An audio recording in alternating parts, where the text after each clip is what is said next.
Okay, welcome.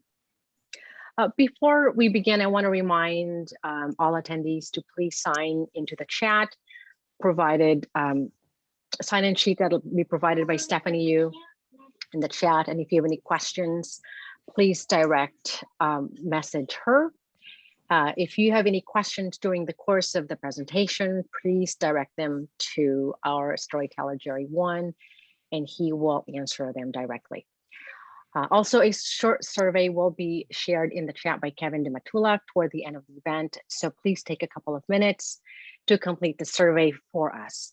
And if any registered GCC students would like to be eligible for the raffle, please be sure to complete the post-event survey. And the last survey question will ask for your GCC ID number, which will enter you into the raffle. We have ASL interpreter services by Kim and Guthrie, and closed captioning provided by Margaret. Thank you so much. And you can enable closed captioning by selecting live transcript and enabling captions. And thank you for being here, Kim, Guthrie, and Margaret. Lastly, this is also a reminder that this event will be recorded, so please adjust your settings to your preference. And before I introduce our guest, I want to offer a land acknowledgement on behalf of the Planning Committee. And every community owes its existence and vitality to generations from around the world who contributed to their hopes, dreams, and energy to make the history that led us to this moment. Some were brought here against their will. Some are drawn to leave their distant homes in hopes of a better life. And some have lived on this land for more generations than can be counted. Truth and acknowledgement are critical to building mutual respect and connection across all barriers of heritage and difference. We begin this effort to acknowledge what has been buried by honoring the truth. We are currently occupying ancestral land of the Tongva people. In our work to promote social justice in education, we must always consider the many legacies of violence, displacement, migration, and settlement that bring us together here today. With that being said, I'd like to welcome you all to this evening's wonderful presentation. This is Glendale Community College's second year observing Asian Pacific American Heritage Month. This year's theme is APAHM Resilience, Finding Strength Through Community. APAHM standing for Asian Pacific Islander and Desi American. In addition, the GCC Library has been able to curate a campus guide in recognition of Asian Pacific American Heritage Month, and Kevin Dematula will share that link with you at some point during the presentation. And a big thank you to our Systems and Technical Services librarian, Becca Cooling, for taking the time to put together the campus guide. So thank you, Becca. And if I might just read a brief bio of Jerry. Jerry One is a storyteller, brand builder, and community leader. He is the founder and CEO of Just Like Media, an Asian American storytelling company whose podcast brands include Dear Asian Americans, MB Asians, The John C. Show, an Asian podcast network, and have partnered with McDonald's, US Census 2020, and US Department of Health and Human Services, excuse me. He is a keynote speaker and workshop facilitator and has worked with organizations like Johnson & Johnson, LAK Consulting, Horizon Media, and Pepsi. Jerry speaks on a variety of topics, including authentic storytelling and the Asian American experience in the workplace. Prior, he was a senior strategy consultant at Accenture and sales leader at startups and Fortune 500 companies. Jerry has a BS from USC Marshall and an MBA from Michigan Ross, where he served as president of the Student Government Association. He has served in board and leadership roles of alumni organizations and community nonprofits. Along with his wife, Kyung, and his two children, Jerry lives in Southern California. Jerry, welcome, and thank you for being here this evening. Hi, thank you so much, Hazel. That was a really nice bio because I wrote it myself, and it's always weird to hear it being read back.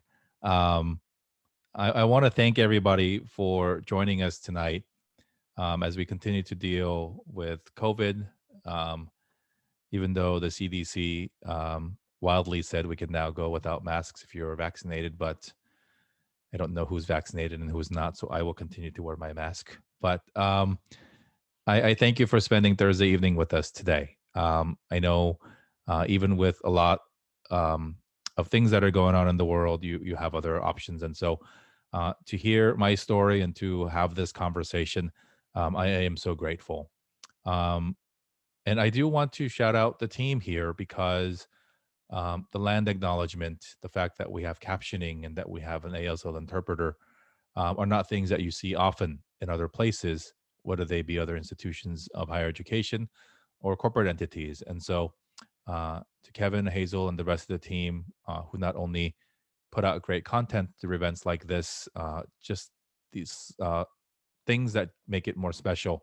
I just wanted to shout out. And before we talk too, I do want to acknowledge that while we have the privilege here, for many of us being here in the States and being in Los Angeles more specifically, being able to sit through a Zoom meeting tonight as we talk about our identity and what this means for us, there exist Asian brothers and sisters across the world who are not as fortunate today. And so we think about and we send our thoughts to those in India dealing with COVID, to those in Palestine dealing with atrocities that can't even imagine, and so many stories that we don't even know about. And so um, I want to put that all into context of the privilege that we have to even talk about this, even though things haven't been really easy for us here either. And so um, initially, I was going to share with you a lot of charts and data and graphs and uh, teach some stuff about the Asian American experience at school and in the workplace. But I think we're getting a lot of content these days. And so I wanted to open this up into what I hope would be an intimate conversation with the 38 of us, to ask me questions about my own experience. I, in addition to talking about the Asian American experience, what I really, really, really enjoy is sharing my own career and life story with the hopes that I can shed a different perspective on how you should view career in life, particularly if you grew up in a family or a community where um, you weren't really told a whole lot of things on how to be quote unquote successful in America. And so I'll share with you, and I'll start off with a little bit of my personal story.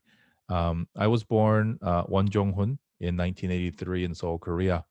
I wasn't born Jerry, obviously, but we immigrated here when I was 8 in 1992 to a suburb of LA here. I'm sure many of you are familiar with Fullerton, which statistically is the most Korean place outside of Korea. And so even though here we had moved to America, you know, my cousins were here. We spoke Korean. The first friends I found in my new classroom in elementary school all spoke Korean, and so it was a very different American experience. My first introduction to race was that I showed up to class and there were different kids. The kids who played roller hockey in my cul-de-sac were Asian, but looked a little bit different for me. But one of the most foundational things that taught me about race in America early on was uh, an unfortunate one. So we moved here in January of 1992. And if you're old enough to remember, on April 29th of 1992 began and sparked the LA riots, which the way that the media told the story was that angered by the acquittal of 4 LAPD police officers after the trial after they beat Rodney King, that they got angry and black and brown rioters burned much of Koreatown down to the ground. And they looted stores, they burned down buildings. One person died, and many were injured. All the while, and this is perhaps the saddest part, LAPD, the sheriff's office, and other government entities really didn't do anything to protect Koreatown, but rather set up their perimeters on the west side of town, on their way into Hancock Park, Beverly Hills, and other more wealthy, and to be frank, more white neighborhoods. And so I was told as a very young kid, being new to America, to fear Black people, to be scared of brown people, and told a narrative that those people were not nice or kind to Koreans. It took a lot of time for me to unlearn all of that. As you can imagine, when you're new to a country, you learn everything from your parents, you learn everything from your surroundings. And my parents, sadly, didn't have a very diverse set of news sources either. They learned news from three news sources: their friends, the church people, the Korean news. And so the narrative that I was taught, which was basically what they were taught, was that race relations was a very, very tough topic. Um, I then moved to New York City, or we moved as a family, where I really got my first sense of diversity and what really America could look like. going from a predominantly Korean suburb of LA into New York City. We lived in Flushing and Bayside, which again are sort of the more Asian heavy areas, but I did go to school in the Bronx and had to take the subway and the bus and learn to sort of navigate my own way through New York City for 3 years as a high school student. And with that, I came back to Los Angeles and began my college life here at USC down the street from Glendale. And I got very involved with a lot of different leadership things. In particular, I was involved with the Korean American Student Association and got involved with a lot of the community groups locally here in Koreatown. I share all this because the way that I thought about identity was very complex. The way I thought about my Korean American identity, which was my predominant identity at the time, was still very complex. And it might be complex for some of you hearing this story because our immigrant parents did what they could in the best way possible. And this is true whether you're Asian or not, that what they believe to be the proper path to success, what could be duplicated here in America.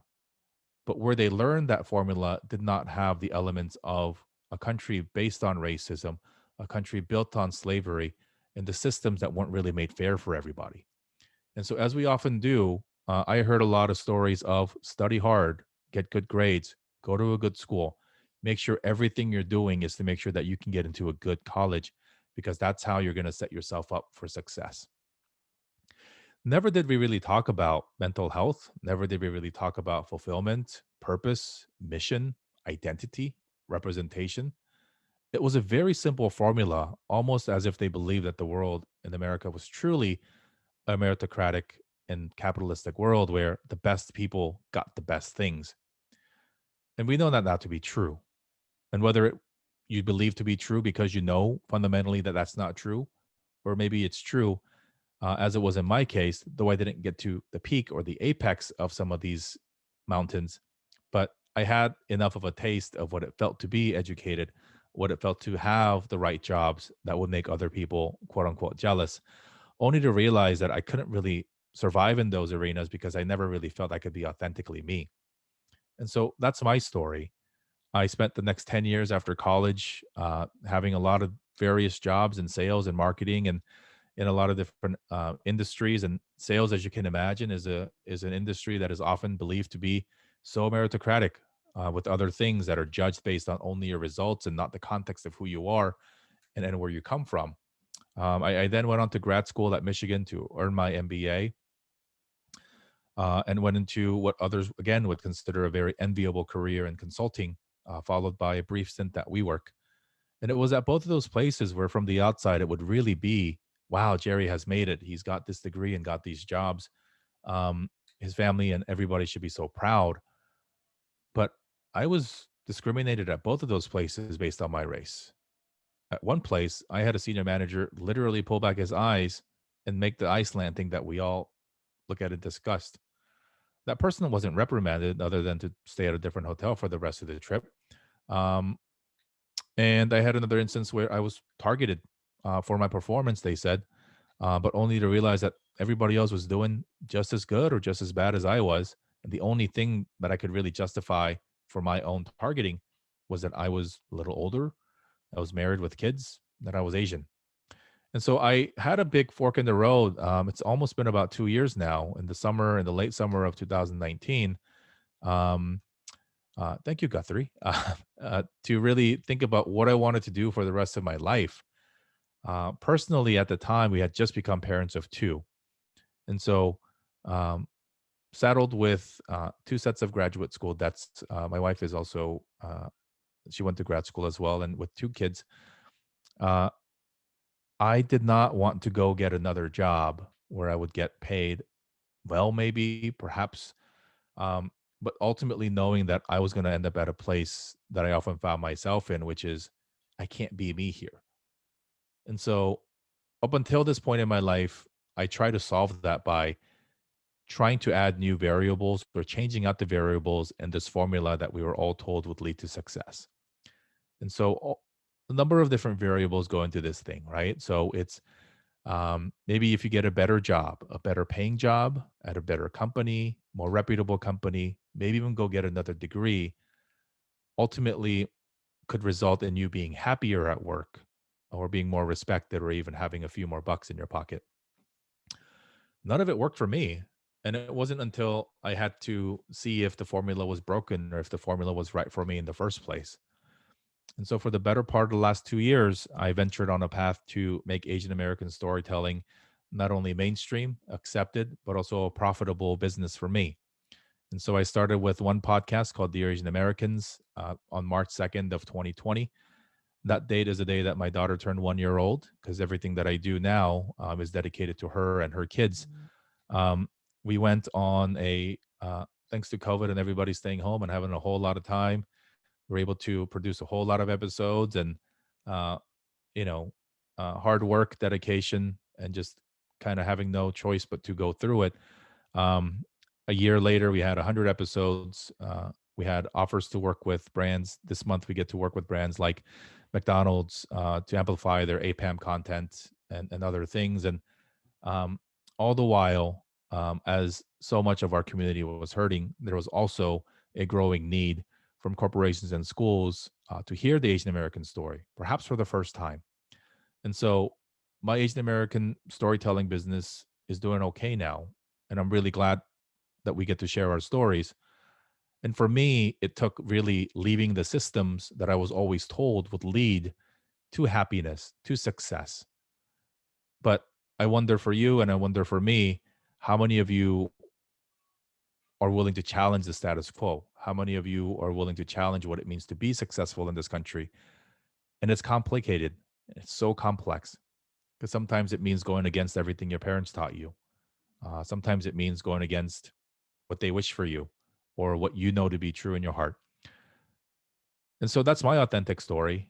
Um, I was asked earlier today at a different session, was there a singular point in your life that led you to want to story tell? Um, yeah, I got fired. Um, I had nothing else to do. And so I said, well, heck, I got a bunch of time and I don't want to go back to work right away. Let me try this thing.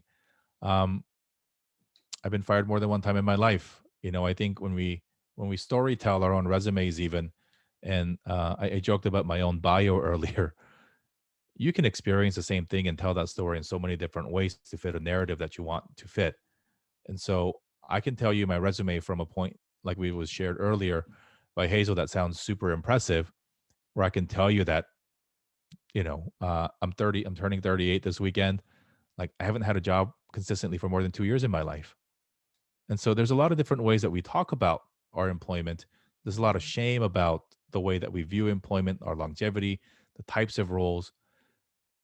But I end with this, and I do really want to open it up for questions, because I think that's the way that I can provide the most value to those of you students and community members here in the room, is something that a new friend of mine challenged me to think about.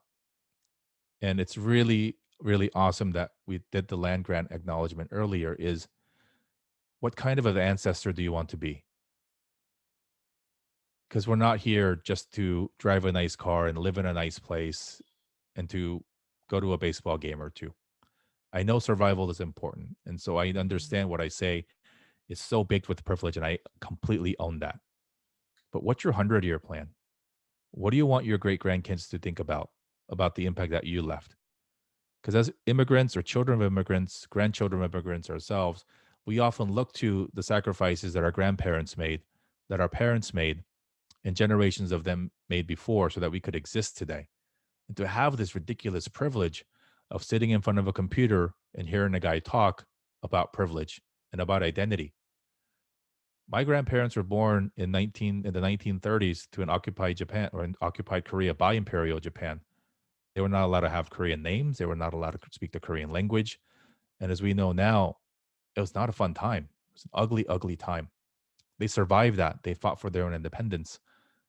And then a few short years later, in 1950, on June 25th, the Korean War broke out. So for 3 years, they lost siblings, they lost their parents, they lost their homes. They went through all that. And then my parents were born in the shadows of the war. And we were born 20 some odd years later. So even we often think about, and we go up to our grandparents, many of us who were even lucky enough to meet our grandparents, but we don't talk about what kind of grandparents we want to be. What kind of great grandparents do you want to be? And so Dominic, thank you for writing that. I mean, and look, I sit here humbled to have been invited. I don't know if she's in here, but Amy Lay was the person that introduced me to Kevin, and so shout out to Amy. And so thankful for the opportunity.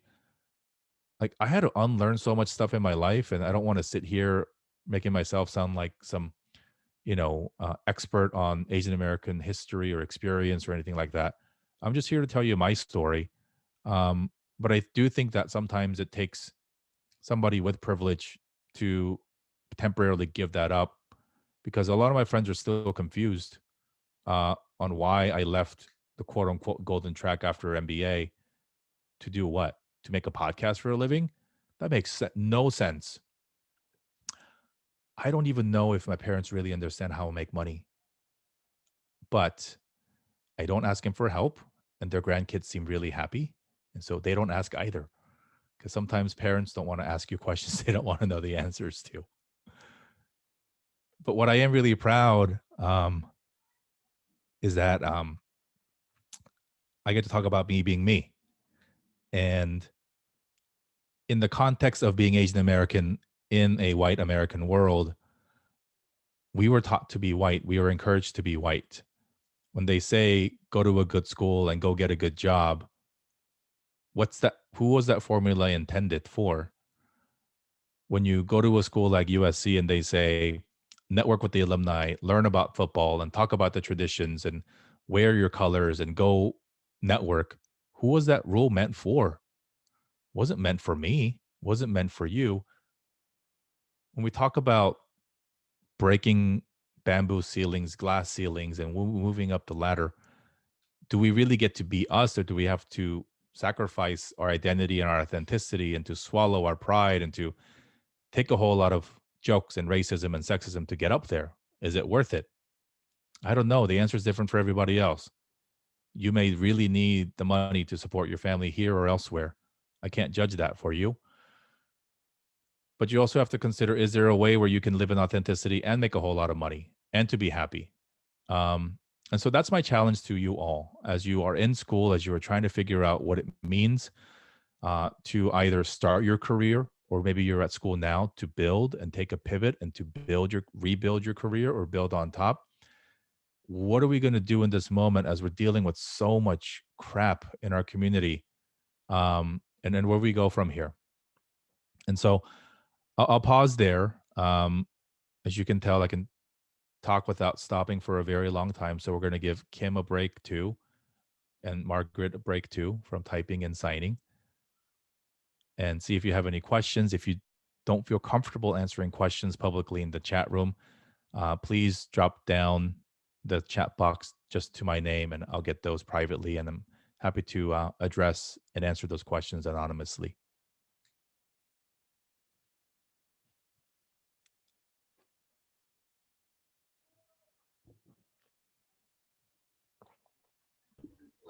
Jerry, while we're waiting. Oh, sorry, go ahead. This is Hoover. I have a question. I'm sorry I can't show my face. I'm in a weird place, so I apologize. Physically in a weird place. Well, I guess mentally too, but for now, physically.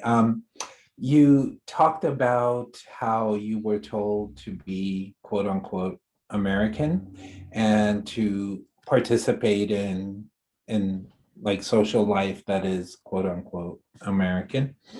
I was too, to the extent that I actually lost a lot of my native language, being an Armenian and Armenian speaking, that I lost it. I lost my language, but along with it, I lost a lot of my culture.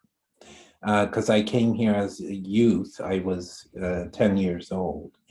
I wonder if you experienced a similar thing, or were you able to hold on to language and culture? And I know both like Korean and Armenian culture at home is very strong, but the forces outside were even stronger, unfortunately.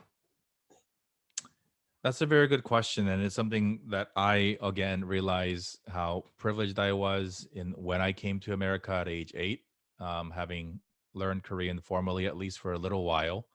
um, and again, being at least having spent the earlier part of my childhood in a place like Fullerton where Korean was all around us. I often talk to some older friends. Again, I'm going to turn 38 soon, so I'm not, uh, you know, I was raised here in America in the 90s. But if you talk to a lot of the Asian Americans that were raised here in the 70s and 80s, there was actually this belief from their parents that it would be really difficult for them to be successful in America if they had to learn two languages and two cultures.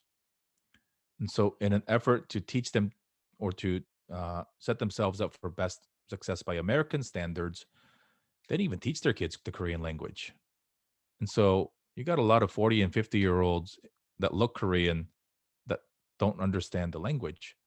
And just now they're starting to sort of reckon with that and saying, man, I wish I would have learned. There's also a lot of young folks, maybe even today, that reject their mother tongue and to think that it's lame to go to a Korean or Chinese school on the weekends. Um, I hope that we're in a better place now, not just because our cultures are popular in the mainstream, or it's more friendly or more, less uncool.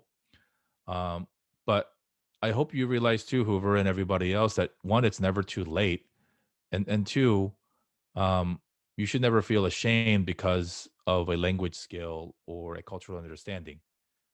Um, I am one definition of Korean, and there are millions of us.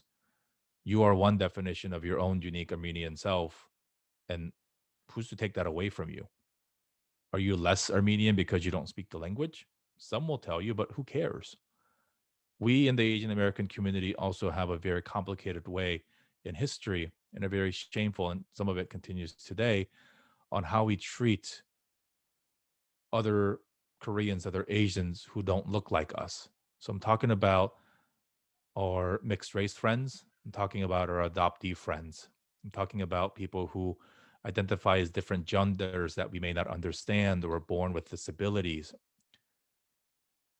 Who cares? Who are you to judge? And who are you, who is anybody, to say that the definition of being a Korean, a Japanese, a Filipino person, that you get to control that? Because when somebody treats you that way and when somebody makes you feel that way, it is not a reflection of you. Rather, it is a reflection of them and their inability to see you for who you are.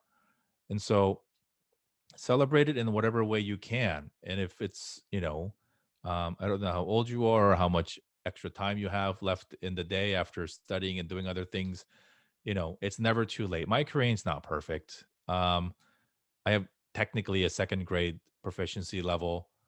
The most amount of Korean language reading that I did used to be at norebang or karaoke, where I'd have to read song lyrics really fast, um, many times under the influence of other liquids. And I say that jokingly, but like that's the only time I had to read Korean. Um, I never formally learned Korean, right? I can, if you give me enough time, I can piece together a newspaper article and sort of think what it means. But also, funny things like when I text my parents in Korean, the grammar is generally good because there's autocorrect and there's text to speak or speak to text, right? So I get away with a little bit more than I otherwise would. Sometimes I actually spend like 5 minutes trying to type it out right, only to realize, dude, you could have said it and let Apple take care of that for you. Um, and so, and where I often think about this too, Hoover, is what does this mean for my kids, right? So I married a fellow Korean American woman. So we have two Korean kids. One is 4, the other is 2. And I don't know what they're going to grow up to be in terms of their Korean American identity. I want them to learn the language, one as a functional way for them to communicate with their grandparents a little bit better. Um, but one thing that I've also learned is no matter how hard we try to assimilate into American culture, I'm going to wake up like this every day for the rest of my life. And there are going to be people who unfortunately will treat me in a certain way because of simply the way that I look. Look at all the hate crimes that are happening. My God, there was a Mexican American grandmother in Riverside a few weeks ago who was beaten because somebody thought she was Asian. And so if people are going to treat us simply just for the way that we look, part of me wishes, shouldn't we just own our own identity and start learning the things to better understand who we are?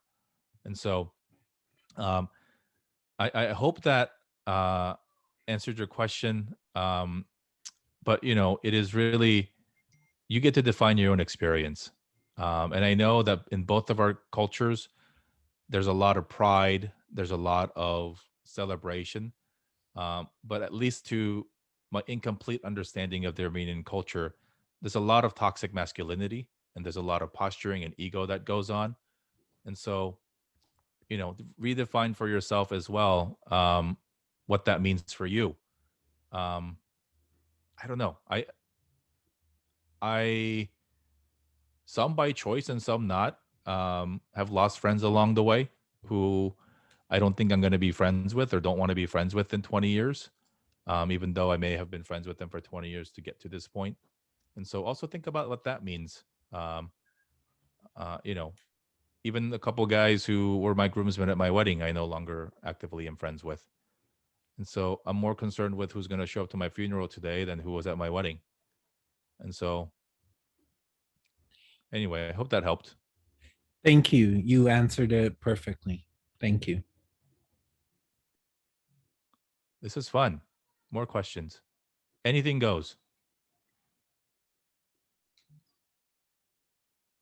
So far, I admitted to you, I've been fired multiple times and I drink at Notabang a lot. So I will share anything you want me to share about my experience.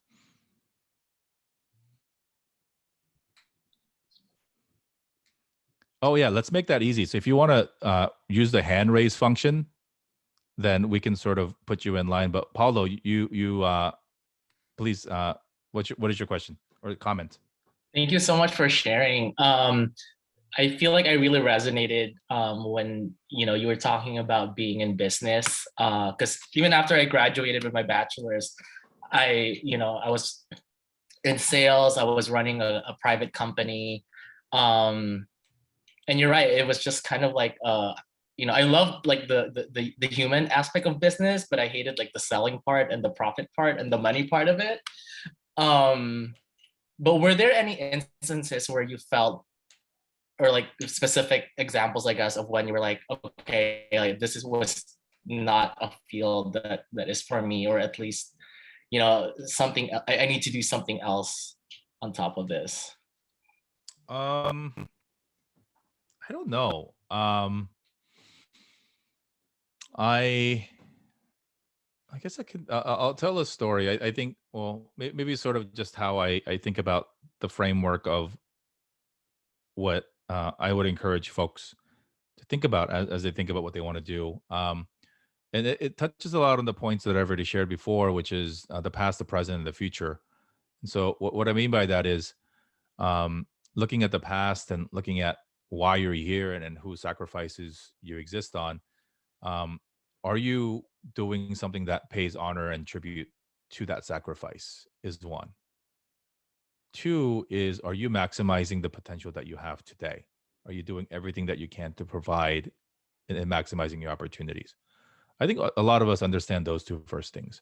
The third part for me is, will your grandkids be proud of what you've done to make that money? And that's where I think a lot of people will get stuck. And so for me, that light bulb moment came.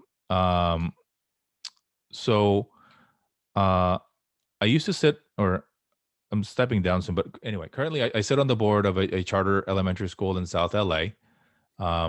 I got introduced to the school through my friend who is a principal, and their signature event every year is this thing called Inspire Week, where every June, we used to do it in person, we do it virtually now, but they'd invite professionals to come speak to their classes of elementary school students, to share with them and to inspire them to do great things, because unfortunately, they don't have a lot of a diversity of role models in terms of professional outcomes in the neighborhoods that they grew up in. And so my friend Linda invited me and said, hey, come share your story. I was a consultant at Accenture at the time, which again, from the outside can be an envious job, but I didn't like it so much. But I thought maybe going to talking to some kids might help inspire something in me. So there I am talking to a bunch of 10-year-olds. They're asking me, what does a consultant do? What do you do? Why do you love it?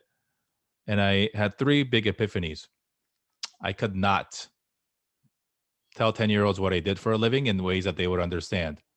I could not tell them why I love doing it because I didn't. Most importantly, I could not inspire them to do what I did after years and years of studying. And as I was driving home that day, I said, why the hell am I doing this if I can't explain to 10-year-olds what I do?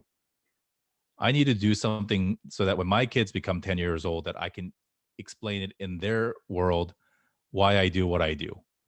And I know money's important, and I know this sounds privilegey, but there's a million different ways to make $1 million in this world. It comes down to what ethical boundaries are you willing to cross, what risk you are willing to take. But traditional employment is not the only way, because when we think about life in a traditional employment way, we choose to live in an extremely permission driven world. And so if you work for a company and you have to ask for permission to take time off, you're asking permission to be a good partner. You're asking permission to be a good parent or a good son or a daughter. Because if you need time to take care of the things that are important to you, you've signed up to be in a world where you have to seek permission to take time off. And again, what I'm saying might sound super privileged, and you might say, well, Jerry, you have all these opportunities. Guys, I started a podcast with $0 2 years ago, a year and a half ago. It's doable. And again, I had the privilege of time. The only reason why my business exists today is part of because of COVID. Two things stopped: student loan payments and childcare costs. And so we were blessed in a weird, unique way. This runway of, I don't know, student loans are coming back in October, so that's a scary thought. But we were blessed with this unique opportunity where thousands of dollars of expenses had paused. And so I talked to my wife and I said, I know this sounds scary as hell, but let me run as fast as we can until those things come back in our life. And so fortunately for me, it worked. But there are different ways to do it, right? And so I'm not here to teach you toxic positivity. I'm not here to teach you or sell you a course or a mastermind or sign up for my thing and you'll make a lot of money. It's none of that, right? But realize that there's a balance to everything. And so I hope that answers it. We got some questions in the comments. Victoria, I saw your thought. Let's get you up here if you are okay with unmuting and asking. Otherwise, you can type it away in the chat box. Yes, I am. I'm okay with asking. You know, I'm really a person. This is one of the workshops that I really wanted, or this presentation that I really wanted to hear about, because I'm really into storytelling. Maybe it's just because of, you know, the fact that I'm an anthropologist. I like to hear stories. And your story is really profound, I have to say. But what I want to ask you are two questions. And because in lieu or in light of what we're all experiencing in the news today, and even in the past, what, two questions, you know, what would you say from your memory that would be probably the most racist thing that came your way? Also, your grandparents, is it, I don't know whether it's on your father's side or your mother's side, but if you could share with us some story that they shared with you that you would like to share with the group about racism, about something that happened to them. Yeah, sure. I mean, I think the short answer is there's way too damn many for me to tell you a singular one. Oh, okay. No. I mean, no. I'll get to it. Should I put myself on mute now? Yeah, I think Okay. for background noise. Okay. You know, I'll share a story, and I think this is a lesson. This is a story that I continually think about in terms of what I chose as a result of this and sort of what I wanted to take away from it. And so in business school during the summer, I worked at the place that I ended up working at post-graduation. And in consulting, you travel full time and you work with the team that come from different cities. And so I was technically stationed in the Chicago office, but my client and my work was in Denver. And so every week from Monday to Thursday, we would stay at a hotel, a lot of the team. And so there would be a lot of evening socialization. That's the context. And so team members come and go through the project depending on their availability and whatnot. And so about halfway through my internship, one of the other team members were leaving the project. And so they had decided, and these were more analysts, so they were younger. I was in my 30s even then. They decided to go and celebrate so that this particular person could have a nice send-off. They decided to invite me because I was cool for a 31-year-old, and they said he's still an intern, so he should come hang out with us. Another person joined the party who wasn't supposed to be there, which was our manager. And of course, because of the structural hierarchical nature of the relationship, they couldn't really tell him not to come. Somebody also said, well, he can just buy us some drinks and expense it. And so they let him come. What happened when we were at the bar drinking was that I wanted to take a photo of my team together before the person left so that we could commemorate at least the experiences that we had. And when I said, hey, this looks really diverse, I love the fact that we're so diverse. My manager, who was also Asian, in fact, pulled back both of his eyes and said, ooh, this is a diversity photo. And silence fell over the entire group because we were shocked that he would do this. And because he was met with silence and not any sort of other reaction, he took that as an invitation that we didn't hear or see him the first damn time. So he did it again, but louder. And so there I was, and this sobers you up real quick, even in a professional setting. He said, what are we going to do about this? Here's our manager, just did 2 acts of blatant racism against what was predominantly an Asian audience in the room. And keep in mind that most of the other folks who were there were much younger and really not empowered to speak up for thinking to even report this. And so this was a Wednesday. We fly back home on Thursdays typically. So I told the team and told myself, I'm going to see if he says anything on our way back to the hotel room. Maybe he'll pull me aside and apologize, and that'll be fine. Nope. We kept texting with each other, the younger folks, and said, I don't even know what to do. What the hell is going on? Is he going to say something? So I said, why don't we give him until the time we go to the airport on Thursday morning? Because maybe understanding how sensitive a topic this is, he wants to wait until just before we leave to address it. Nope, nothing happened. And so I did not go to my particular chain of command. I went straight to HR and I said, I'd like to report a racist act against not just myself, but the entire team, many of whom were Asian American. And so long story short, they did their work. I'm sure he can figure it out. It was me by now, but anonymously, he was reprimanded for doing that. The only reprimand that he got really though was don't drink for the rest of the trip. Don't put yourself in that situation and stay at a different hotel. I went back to school. He was subsequently promoted. We worked at the same place, but but yeah, Yeah.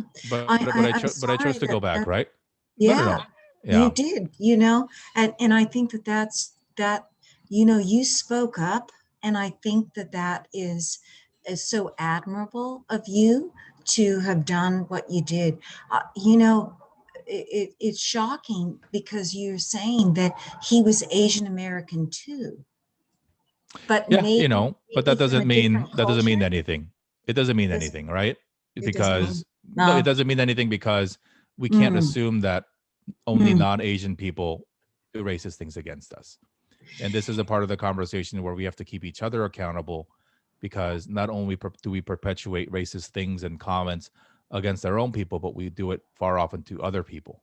And Isn't so, isn't that true? That's so true. And Jerry, look, I do not want to take up other people's time, but can you just share a story about your grandparents or your parents, even like if they experienced anything that you just thought, oh my God, this was super shocking, and like you would think it wouldn't happen in today's times, but it does. Sure. But maybe, and I'll put myself on mute. Okay. I appreciate your question, Victoria, but I personally, and don't take this the wrong way, I don't see that as the most prudent use of our time to bring up past stories that either could trigger traumas, or I don't really necessarily see that as a productive part of the discussion. I think any of us could think of many particular instances of racism acts against ourselves, our parents, our grandparents. And I would bet that many of those incidents never get reported or even shared because shame and guilt and these complicated feelings are a part of what we grew up with. So I will respectfully move on from that question and go to Dominique's question that is in the chat box here. Dominique asks, what was the trigger point for you to stop listening to your parents' verbal and nonverbal expectations and stop listening to your MBA colleagues? I'm still dealing with that.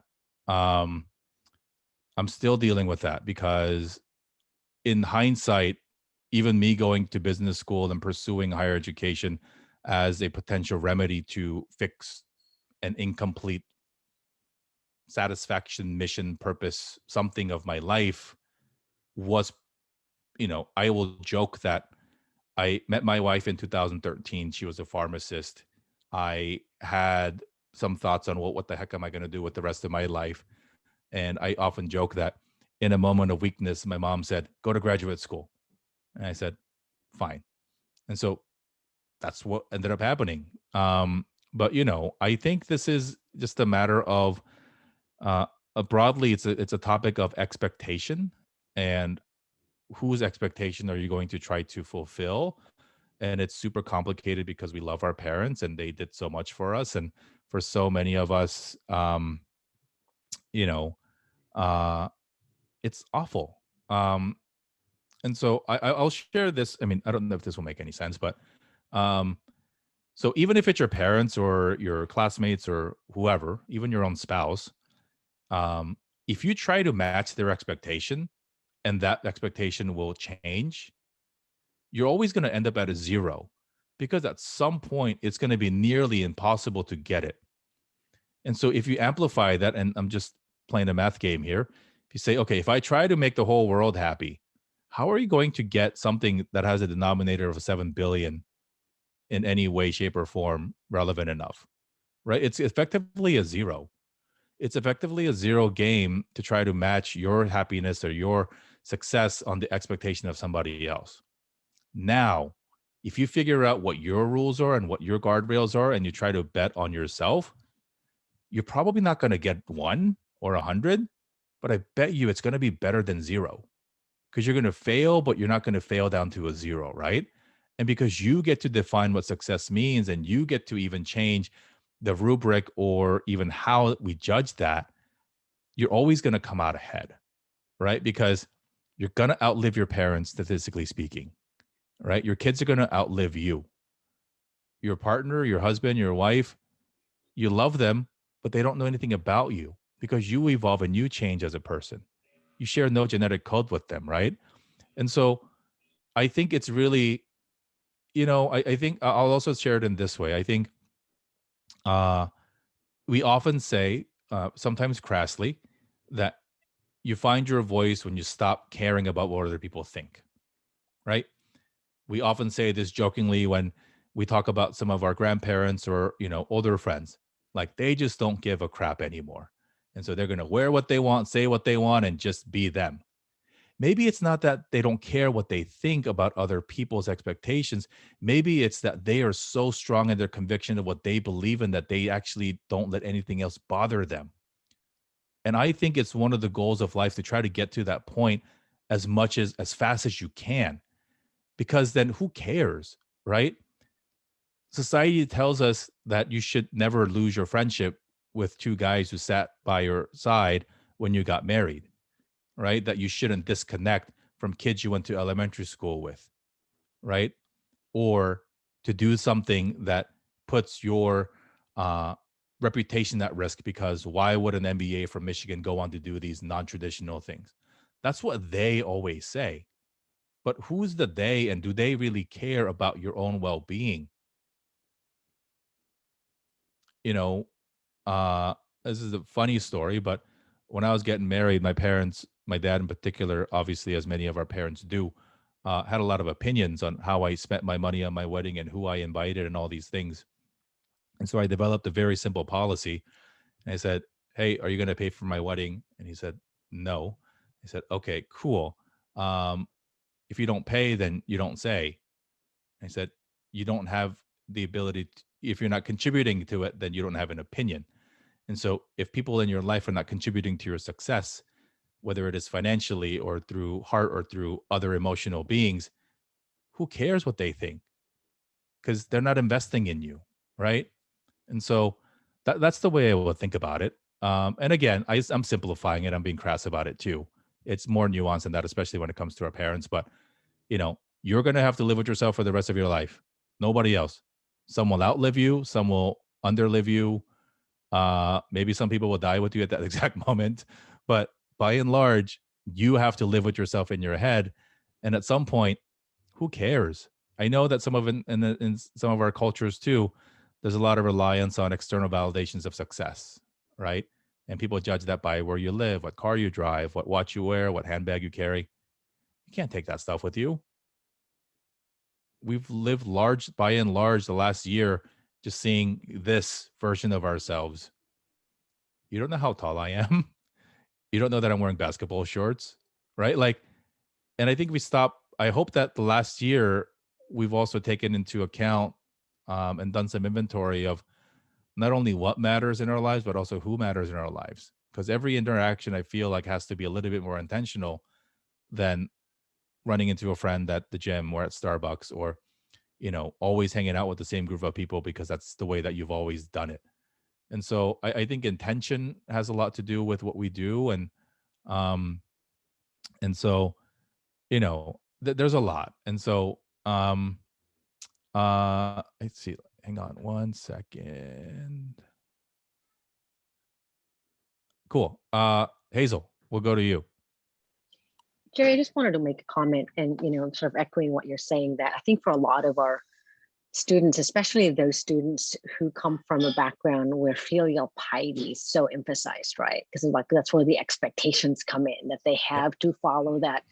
I call it that prescription. And if they don't, they're considered a failure. And many of us have experienced that. And I have these conversations with my students, and they they're torn because they want to pursue, right? We live in this country where individualism and the pursuit of what you think should be best for yourself is promoted, but then they're caught in between because they want to, they want to be respectful to their culture, but at the same time, there's that pull. It's like you're right, you got two forces pulling them, and one of the things that, and it's sort of tied to what you're saying about, what are you going to be like as a grandparent, and those things that we're not taught to think long term, right? We're taught to think now. I mean, certainly we have to plan out our future, but in terms of our own selves and our identity and who we are, that's not something that we're taught culturally at all. Like, I don't know what culture does that, right?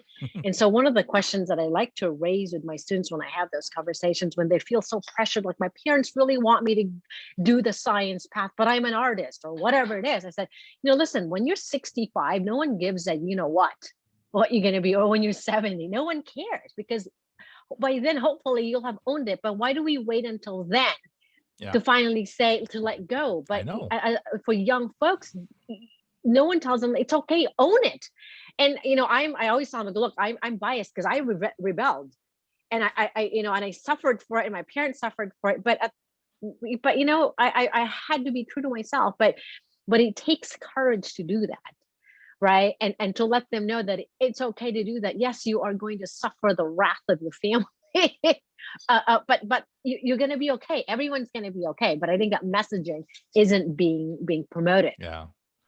I mean, I have a lot of thoughts on that. I think one, we often talk about this golden rule is treat others the way that you want to be treated, which is also a farce because you need to treat people the way that they want to be treated. And so that's very particularly true in the way that we treat our children. And so um I really uh just get upset at the fact that I think a lot of our parents have blended um sacrifice with honor, respect, loyalty, pride, all these things that should stay independent. So I always ask, like, for those of you that give to charity, to church or whatever, like, do you check in how they spent that money precisely down to the dollar? No, right? Because your job is to give. It is simply to give. You trust that they will do with your gift what they see best for that organization. And yet, all of our parents sacrifice for us and then demand exactly what we should do with that sacrifice, down to who they marry, where they live, and where they work. It's broken. And I think it really takes a tough conversation. And I will say, everything our parents say and want for us comes from a really, really good place, right? No parent wants to see their kid fail. Where I think the disconnect is that there's a cultural and a generational difference that they have yet to fill in understanding that raising me and my brother in America in the 2000s was not supposed to be the same thing as raising themselves in Korea in the 70s. But people go to what they're familiar with, right? And so they go to that. But in a new country where race is an element, where different things are new elements, like that's where they get confused. Um, and often we also think about sort of this gap of understanding of talking about mental health and taking care of ourselves. Like, I don't blame my mom for crap when it comes to that, right? The world she was born into, youngest of 8, parents survived the war, figured out how to barely survive, and you want her to have the privilege of talking about how she felt? Are you like, that's wild. It's not fair. Surviving was the miracle. And so we're so baked in with privilege. And so neither are right, right? Like we have to meet somewhere in the middle. Because Hazel, you also talked about the differences in culture of individualism versus collectivism. And I often joke that there's no word for nursing home in Korean. Because we don't do that. Um, but neither is this guilt ridden that you have to live your life and you have to live in a certain place where it makes it easy for you to do that. As our own identity evolves, as we sort of form a new version of what Filipino, Korean American means going forward for our children and beyond, like what are some of the good things we want to take with us and what are some of the bad things we want to leave behind? I mean, how many of us can, I don't know, cameras are off, so nod or whatever, laugh by yourself. Like, it almost seems like our parents wanted us to do things so they could just go to church and brag to their church friends. And it's like, who gives a crap about so and so's mom or so and so's kid? But also keep in mind and have empathy that because our parents really didn't have anything that they could be proud of themselves, that we were the manifestation of their sacrifice. And so when they were bragging about us, they were acknowledging themselves. And we don't think about it that way. We just get annoyed that you just want to go and tell Johnny's mom that, oh, I'm working here. Right. And so it's so nuanced and it's so different. Um, and so I don't have any of the answers. I'm still trying to figure it out. I got 2 kids of my own. Um, in a world where, I don't know, COVID, racism, fearful to walk outside the door, um, trying to figure out how I'm going to provide for them and sort of move on from this is really, really challenging. Um, and so in the spirit of the theme of the evening, which is authenticity, like do what makes sense for yourself, but also give yourself so much grace and patience to change your mind whatever the hell you want, and you don't know anybody an explanation for changing your mind. This notion that we have to stick to one thing is so toxic. The fact that many 18-year-olds are tasked with this grave responsibility to pick a major, and that's the one thing you're going to do for the rest of your life. Are you kidding me? I'm 38 and I'm like on career 4. And I'm pretty sure I'm not going to die a podcaster. Right. So I think, ultimately it's just have grace for yourself, have patience, celebrate yourself. The world that we exist in today in America, I don't see a lot of face. I just see names. So I'm just going to assume. If you're not a tall, privileged white male in this country, this world was not made for us. We are thriving despite the rules that have been written against our success. It is not meant for us to be, it was never made easy for us to be successful. Chinese people were excluded from this country by nationality. Japanese Americans were put in internment camps. What makes you think that the world wanted us to succeed? We're still putting kids in cages. We're being told to go back home. People who hurt us are walking free. Despite all that, look at all the great things that we're doing. And I know, particularly in academia, particularly in business, we often judge people by where they are, but we can't do that until we decide and learn where they come from. Because if your family's name is on 8 different buildings at Harvard and you're there, that's not as impressive as a child of a refugee going to another school, because statistically, you're outdoing the kid from Harvard. But the world will tell you to celebrate the Harvard kid more than the other person, right? So it's all about context and all about sort of understanding where all that plays into. We'll go to Julie, and I think we'll wrap after Julie, but thanks for that question. Hi, Julie. Hi. You talked a lot about your kids, and I have a 9-year-old boy who I think has gleaned the racial tensions of late. And, I joke that like just even 3 years ago, he thought he was white. He thought he was white. And then he's like, I told him, no, we're Korean American. He's like, so we're Black? Like he was so confused. And, I just thought, oh, so cute, right? But now he understands, like he understands stuff happening. He listens to me listening to NPR and he catches a few things. So I guess I'm here, and I think it would be a good closing comment on your part to tell us what would you tell your children how to navigate this world, given what's happening now and your career shift and how they might find themselves and sort of be their best selves. My 4-year-old doesn't think he's Korean. He thinks he's English because that's the language we speak. And he hasn't figured out that there's a difference between ethnicity and language, which also reminds us that even America doesn't even have its own language because everything we have is borrowed or stolen. I don't know, Julie, I often think about that. And when it comes to that, my wife and I want to be intentional that we don't want to make our own version of the same mistakes that our parents did, which is to define for them what Korean American is supposed to be for them. And it's so nuanced and it's so different. And so we live in Hawthorne now, in a neighborhood that's pretty diverse and has a lot of young children. As I mentioned before, I grew up in Fullerton. Like, I don't want to go back there because there's too many Korean people. Because I don't want the diversity thing to be reversed where they think that having all Korean friends is normal in America, because it's not.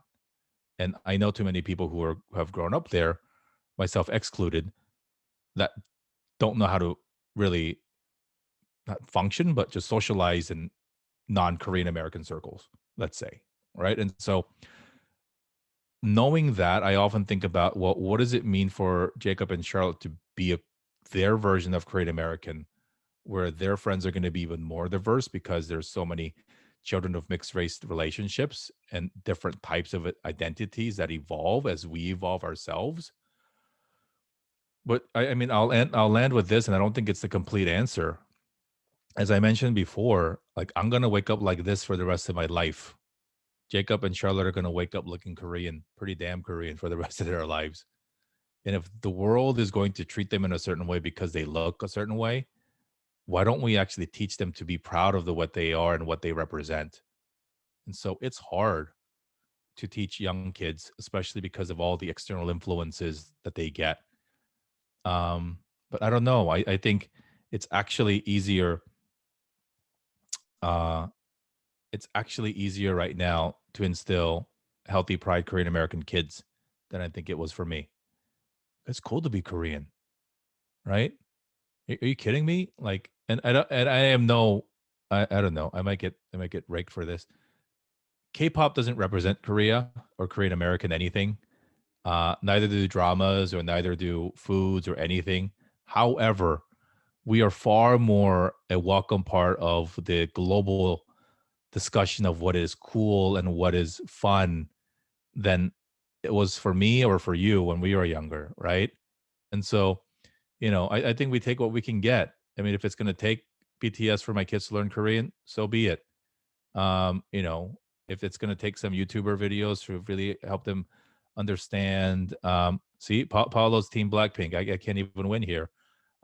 If it's going to take a YouTube video or a YouTuber or some TikTok person for them to understand and have an appreciation for Korean food, then so be it, right? And I don't know, like, relatively speaking, so much has changed in our culture and our identity. Like, I used to be 100% Korean American identifying as my cultural identity. Now I lean more broadly into Asian American because there's power and strength in numbers, and there's so much resonance that brings us together. Um, I don't know. I was one of those Korean American kids whose grandparents told them not to like Japanese people. Like, I had to unlearn a lot of that because of what my grandparents went through. And so I think about some of the values that they tried to instill in me based on their experiences, and they didn't know that their grandson would end up dating a fourth generation Japanese American girl in college, and they didn't know how to deal with that, right? They never told me to my face, but I think they were really afraid, like, oh shit, what if he marries her? But who cares, right? Like, I think in those, like, figure out what your son wants to be and who he wants to be, and I think we can only encourage and then share the life lessons that we've learned along the way. But I don't know. Take him to McDonald's on May 26th and get him the BTS meal and wait in line for 6 hours. I don't know. Do something. But there's so many cool things, and if you live in Southern California, we have access to the best food in the world from a Korean perspective, and so many different cultural influences here. That I don't think there's a place. And then so I brought up the location earlier because my wife and I often talk about where to even raise our kids, right? And I'm trying to find this unicorn place where there's enough diversity to have a robust childhood, but not too many Koreans because we don't want it the other way. And if you overlay that with good school districts and access to food and economic opportunity, for me, it is all over the place. Jeannie, I noticed that you had your hand up and you've been super active in the chat, so I do want to give you a chance. If people have to jump off, I get it. But we'll make Jeannie's question super quick because I do want to address her question. So unless you raise your hand by mistake, which is also cool. No, I didn't. I want to thank you. Please accept my apologies for not showing my face. I just came out of the hospital from surgery, so I'm just like in my bed. But I wanted to congratulate you, Mr. Won, for your storytelling, because I'm a storyteller too. So now you have encouraged me to push forward and not be afraid of a stand. I like your sign in the rear saying, Dear Asian American. I believe that we are all a multicultural of status. I love your food. I love all foods. I raised my daughter in Koreatown on Olympic in 1976. Wow. She went and she watched the children on Saturdays play at the school and made friends at the gate. So I'm understanding where you're at. And as far as you sharing, it's a beautiful thing. And I appreciate everything that you have shared. It's really hard ancestors, from our mothers and our grandmothers. Some have the privilege of grandmothers and some do. And hearing stories make you want to change and not be in that pitfall of repeating the generation towards negativity. So that's how I look at it. And I appreciate you. So thank you for letting me share. Thank you. I didn't ask her to say any of that. And so it is a fun way to end. But yeah, final thoughts. Just be you. Stop caring about everybody else. Be respectful. Don't hate. Of course, all the things that make us decent human beings. But at the end of the day, eat what you want, dress the way you want. Life is short. Regardless of what faith or what other things you prescribe to, your earthly life will end before you know it. And life's really too short to try to live to impress other people, because they're not going to do anything for you when you really need it. So happy to connect with folks, on LinkedIn and other places if you want to stay in touch. Again, to Kevin and to Hazel and to the rest of the team here, still blown away that everything I say gets signed. And the faster I talk, I really make it difficult for other people to do their jobs. But really loving the inclusiveness of this experience itself. Let's do it in person next year, because we're not too far from each other, and hopefully we don't have to look at each other in a Zoom room. But thank you. Number one, and always be safe, stay healthy, and celebrate whatever you want to celebrate about yourself. Thanks all. Jerry, thank you so much. That was really fantastic. Yes, we'll definitely reach out to you for next year. That's for sure. We'll probably have the same team. I want to thank all of you for being here. And I also want to echo what Jerry said about being here this evening. What a privilege this is to be able to sit and contemplate, to think, to have the energy to do that. Many people don't have that. Those who are food insecure do not have the energy to sit and think about existential issues. So, when you go about your evening, your evening and your day tomorrow, please keep that in mind and appreciate this really special time that we have together. So I appreciate that talk story, as they say in Hawaii, in Kwentuhan in Filipino. So this has been really fantastic. And I love the personal nature of it rather than, a presentation, right? That's one-sided, and that you were able to really have that conversation with the audience. So thank you, Jerry. Thank you, everyone. If you didn't get a chance, so please make sure to sign in. For those of you who are getting extra credit, for those of you who need the flex, we need you to sign. And then those of you faculty member who need the flex, we'll send you the flex form via email. Thank you so much, everyone. We appreciate your support for being here. Thank you, Guthrie, Kim, and Margaret. Yes, thank you, Guthrie, Kim, Margaret. Thank you so much for what you do for all of us and the DSPS program.